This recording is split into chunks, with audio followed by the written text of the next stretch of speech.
Halo, selamat pagi, shalom. Apa kabar semua saudara yang terkasih dalam Yesus Kristus?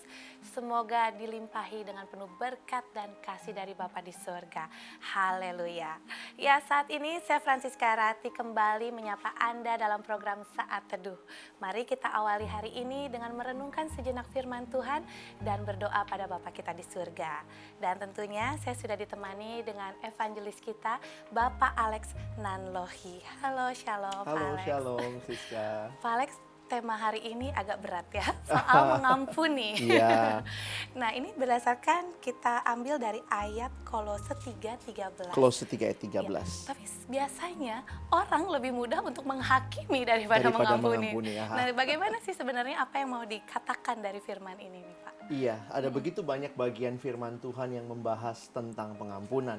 Baik yang sifatnya pengajaran, maupun yang sifatnya cerita, seperti kisah Yusuf kalau kita ingat. Iya. Nah, saya secara khusus hanya akan mengangkat Kolose, bagian pengajaran Paulus kepada jemaat di Kolose.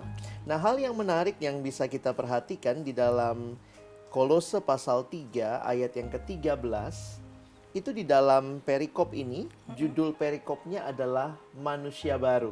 Oh, Jadi kita bisa melihat bahwa ada satu kehidupan manusia baru yang ditandai, diwarnai dengan perubahan. Dan itu yang Paulus ingatkan kepada jemaat di Kolose, salah satunya tentang pengampunan. Ayat 13 saya bacakan buat kita sekalian. Sabarlah kamu seorang terhadap yang lain, dan ampunilah seorang akan yang lain, apabila yang seorang menaruh dendam terhadap yang lain. Sama seperti Tuhan telah mengampuni kamu, kamu perbuat jugalah demikian. Jadi kita melihat dalam ayat ini dengan begitu jelas, sebagai orang yang sudah diperbaharui, iya.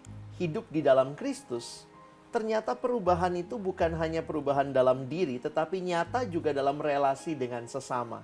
Yang ini termasuk relasi mengampuni. Dan diingatkan dalam bagian ini, secara khusus saya ingin melihat 3 hal yang kita bisa perhatikan pada pagi hari ini. Yang pertama, di dalam ayat yang ke-13 dikatakan ampunilah. Bagian ini muncul dalam bentuk perintah. Ampunilah.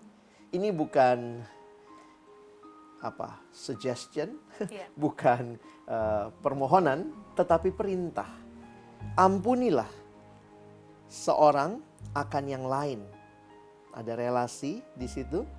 Apabila yang seorang menaruh dendam terhadap yang lain. Ini perintah. Hubungannya dengan sesama, bagian yang kedua. Dan yang ketiga yang menarik adalah dasar yang diberikan oleh Rasul Paulus.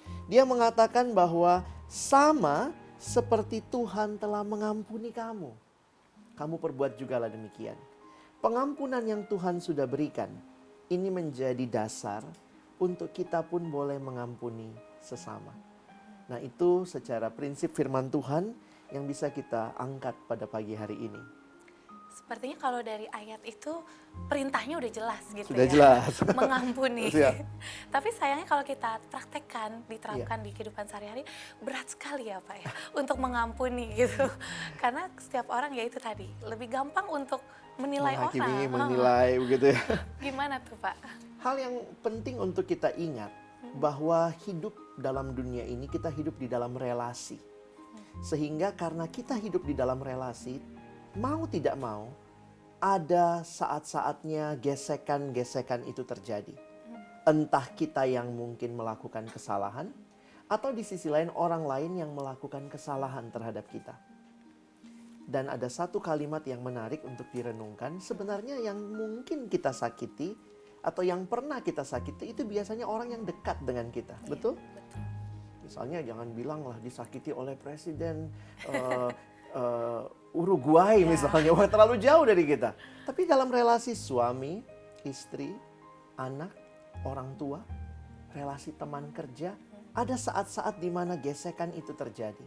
Dan interaksi antar manusia ini memang tidak menutup kemungkinan ada saat-saat di mana kita mengalami sakit hati, dendam, benci. Dan karena itu saya pikir firman Tuhan memberikan kepada kita guideline yang baik. Ampunilah satu perintah yang dimulai dari kita. Ampunilah seorang akan yang lain apabila yang seorang menaruh dendam. Sehingga kiranya keinginan kita untuk balas dendam, melihat kesalahan orang, akan kita redam dulu sebelum kita terlebih dahulu belajar mengampuni. Iya, yang menarik di sini justru kita sulit memaafkan pada orang yang sebenarnya relasinya lebih dekat dengan kita ya. Iya. Kalau orang yang tidak terlalu kenal, kita biasanya Biasa anggap aja. biasa aja. Nah sebenarnya apa sih yang perlu kita sadari gitu? Kenapa justru orang-orang yang dekat sama kita, kita sulit untuk memaafkan? Dalam teori tentang counseling, biasanya ada beberapa penyebab mengapa orang sulit mengampuni. Yang pertama mungkin karena dia tumbuh dalam situasi dan kondisi mental yang memang masih belum siap. Sehingga misalnya mungkin waktu masa kecil juga hampir semua hal dibela. Contohnya jatuh, kena kepada kursi yang disalahkan, wah nakal nih kursinya. Sehingga akhirnya dia tumbuh jadi orang yang merasa saya tidak pernah salah. Yang salah kursi, meja, begitu ya. Ini masalah mendidik anak juga, perkembangan mental, sehingga sulit sekali di dalam relasi antar manusia dia meminta maaf ataupun belajar mengampuni orang lain. Tapi yang kedua bisa juga karena pernah dilukai. Dilukai dan jauh lebih mengerikan lagi kalau dia sampai cacat. Misalnya mungkin orang tua yang pernah memukul anak dan tanpa sengaja mungkin terkena bagian-bagian vital yang bisa mengakibatkan cacat permanen, itu biasanya muncul perasaan dendam, sakit hati yang begitu rupa. Nah, yang mungkin melakukan hal-hal seperti ini kan orang-orang yang dekat dengan kita, itu yang tadi Siska katakan ya. Sehingga kita tidak bisa tidak harus membuka diri bahwa relasi itu akan menyakitkan suatu waktu. Dan kita diingatkan oleh firman Tuhan, siap sedialah untuk belajar mengampuni. Iya. Dan bicara soal mengampuni juga kita harus melatih kesabaran. Gitu betul, ya? Makanya ayat itu dimulai dengan sabarlah kamu seorang terhadap yang lain, lalu ampunilah. Nanti kita akan bahas lebih lanjut iya. itu Pak Alex.